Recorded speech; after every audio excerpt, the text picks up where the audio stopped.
My mum was evacuated during the Second World War with her family and ended up in Birmingham. Grew up there and married a Brummie. And then when I was 4, my brother was 8, they decided to come back here to live. Dad worked for Longbridge Motor Company, which was always on strike and very different to Alderney, so they decided to take the plunge and come back. Mum had other family members here by then, and so Paul and I started at school, at St Anne's School, and it hadn't been open very long. It was all new and all shiny, and so that was very exciting really, to be starting in a new school. And I always remember they had rope swings in the hall, which was very novel. In the hall of the school? In the hall of the school, yeah, and being so little, and they were attached to the ceiling, and I can remember thinking, I'll never be able to climb those. And the other thing I thought was, the seniors used to sit on a bench, and I can remember thinking, I'll never sit on a bench, I'll never be big enough. And so of course I did get my turn to climb the rope and sit on the bench, so that was quite. Was this like a sort of sports? Yeah, it was like the sports. It was the sports Sports, hall. Yeah, there was all the gym and everything was in the hall. The class sizes are so small that you end up, whoever you go to school with, you then go to brownies with, and then go to Sunday school with, and go horse riding with, and so if ever there was a fallout, it made it very awkward if you were. No escape. No, that's exactly right. So you didn't have different groups of friends because everybody did the same thing. So that was quite different growing up. They were our mentors, and we respected them, and we learned lots from them. Before I left school, I was taught to type by Margaret Rendell, who also, along with Mrs. Winder, taught us to use a sewing machine. They did try to teach me to cook. I use the term very loosely. At the end of 3 years, we were allowed to choose whatever we'd like to cook. On the last week, you bring the ingredients, you make whatever you like. So I took a packet lemon cheesecake and a good book, and it took me 10 minutes to make the cheesecake, which I put in the fridge, and I sat down for the next couple of hours and read my book. So that was like my culinary expertise. I thought, well, at least I've learned something. I don't like it. So that was quite good. How big were your school classes early on? When I left school, I think there was 16 in the class. But of the 16, I think only about 4 stayed. It had become, only a few years earlier, the 16-year-olds had started going to college in Guernsey. It was being encouraged then, but only just. And I think it is just a different way of growing up. That your parents knew where you'd been and what you'd done before you got home at tea time. So you knew if you were in trouble or not before you got through the door. We'd never have. My dad did have a car. I never got a lift. If you wanted to go somewhere, off you trot. Yeah. It wasn't a thought that your dad would take you in the car. I don't even think he took us in the car if it rained. And what I do laugh at, the best thing was that we lived halfway down Lungy Road, and I can remember going to Pumper Engine on New Year's Day at the Marais and getting very, very wet and having to walk all the way home down Lungy Road, because no one would have ever dreamt of coming to pick you up and put you soggy wet in a car. That just wouldn't have happened. That really forms for the character, doesn't it? It does, yeah. So you make that decision before you go, if you're going or not, don't you? If you're going to get wet, that's I'll think about that one. I was very lucky because Sue Bowen, as is now, she used to do riding lessons, and so it was a group of us that learned to ride, and so that was a big part of my formative years. Really, was spent smelling of horses and stinking of dung. And then you start getting your first job and things, and went to the Bellevue to work, and you learn different skills and you learn to do different things. Were you aware that there was so much else going on elsewhere? I was, yes, because with my dad being from Birmingham, we used to go back once a year. So I was always aware that there was a different world out there. I do find it difficult being here sometimes, because my children aren't here, my grandchildren aren't here. It's hellishly expensive to get off here. The airline isn't like it was in the 80s, where we had planes buzzing around all day, every day.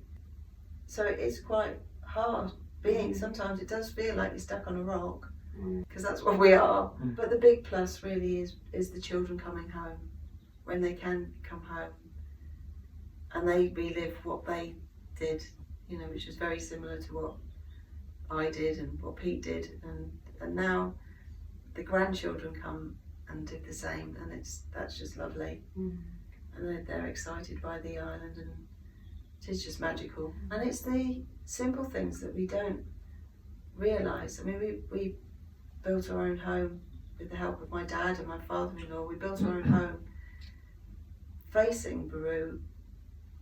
We knew that, but I never really gave the sunset much thought until we lived there. And you don't have two sunsets the same. And I find myself sometimes, because Peter's always awake really early, I find myself sometimes jumping in the car and going to Lungi to see the sun rise. It's spectacular. It is stunning, isn't it? And you think, well, it costs absolutely nothing, but it's absolutely amazing. The other thing that I do miss from my childhood is the lighthouse, because of the foghorn that was so loud, but comforting. The noise of the foghorn was comforting. And somehow, I don't know how, and the sweeping of the light from the lighthouse as well. It gave off such a long sweep around. It was different, and it's sad now to see the light like it is. Just this little sort of bleep sort of thing. Yeah. But it was such an amazing building when it was being used for its proper use. You know, it was incredible. It was always lovely to go and see the lighthouse. And if you drove past it, it would actually shake your car, the noise of the fog. The vibrations would be enormous, wouldn't they? But people that lived out there never moved. They'd stayed there. Nobody moved, so everybody must have just enjoyed it, or, you know. And the other thing I like, which I don't know if it's running again at the minute, is the town clock. We can hear the town clock on a summer's night. Yes. We can hear the town clock at home, and it's just lovely. And the other thing that I really love is we can hear the ground sea. And there's a ground sea, and we can hear the water going through the shingle back down the bay. And you think, well, where else would I get all those simple things that are... It's also that they mean something to you, because a lot of people will hear it and not really think too much of it or whatever. But over here, you've got time to walk around, and the sounds become indicative of where you are on the island. Yes. The surf on one side, the shingle on the other. That's right, yes. And the way the sea comes in and goes out and so on. Yeah. It's different everywhere and every bay, isn't it? That's right, yeah, yes, exactly right, Richard. And different parts of the island have different meaning too. Like on the top of Torgy, and we've got some land up there. And each year the daffodils grow, and the daffodils are left over from when they used to grow here back in the 60s. When we were again at school, we went one Mother's Day, so it would have been this time of year, to Rose Farm to pick daffodils, and the whole school went. There was that many daffodils, because the whole bank where the cows are, I think, that was all daffodils. And I can clearly remember, I don't know who grew them, but I can clearly remember cabbages growing on the road to the Impo, a field full of cabbages, and I'm like, oh gosh, I wish they would do it now, you know. But again, they're things that you don't see anymore, but they're simple things, aren't they? But you kind of just appreciate them, really. I think that is probably the magic of Alderney, in that we do appreciate the simple things. It must be something to do with also the chaos, the noise, the natural noise that cities have. Push a lot of the sensibilities aside, because you're listening for cars and trucks and the street noises and that sort of thing. When they fall away, you can actually hear what the island is telling you. Yes, yeah. The birds and the wind and the sea. I found that during the lockdown with COVID. To us, I mean, we were very fortunate that we didn't get it in the first round. But I think to us, we were already able to survive.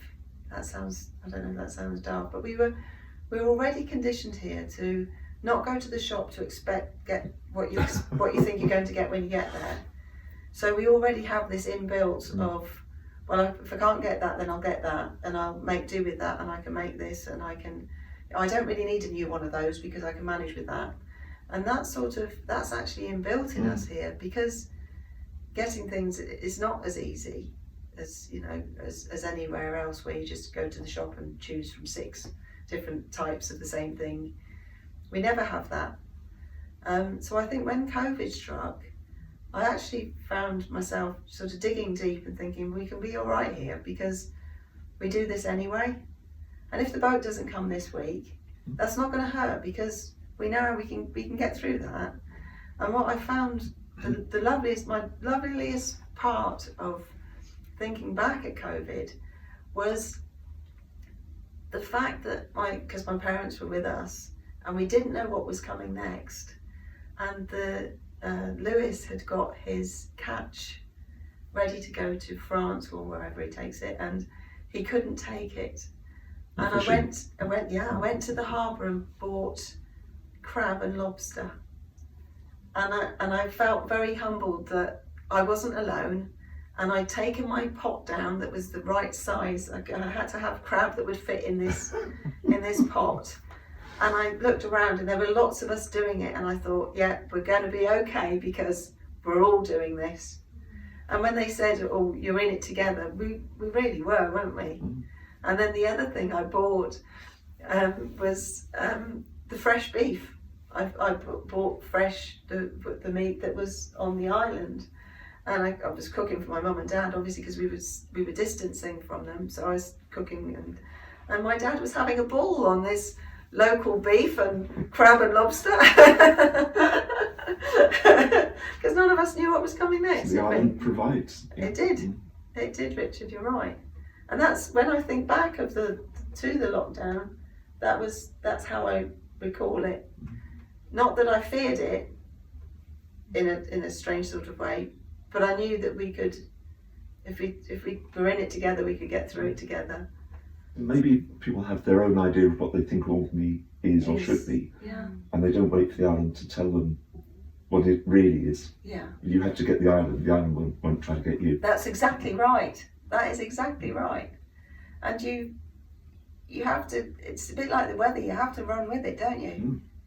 My dad always called it God's little acre, because we came here and my dad was 30 when we moved here, and he always called it God's little acre, and he's loved it every minute. And when he arrived, he was the postman, and nobody wanted the job. Nobody had had the job for over 3 months. The job had been vacant, and he thought, I'm not going to stand this, because everywhere, all the street names were French. Nowhere had a name. None of the houses were named. It was just a different language. And he'd go to a house and he'd put the post in the door, and they'd shout him back and say, the post goes on the kitchen table. So, you know, it was that sort of, you know, it was getting to know everybody, and so, but he did that, my dad did that for 30 years and loved it. Wow. Yeah, absolutely, yeah. But again, you see, it's just part of Alderney, wasn't it?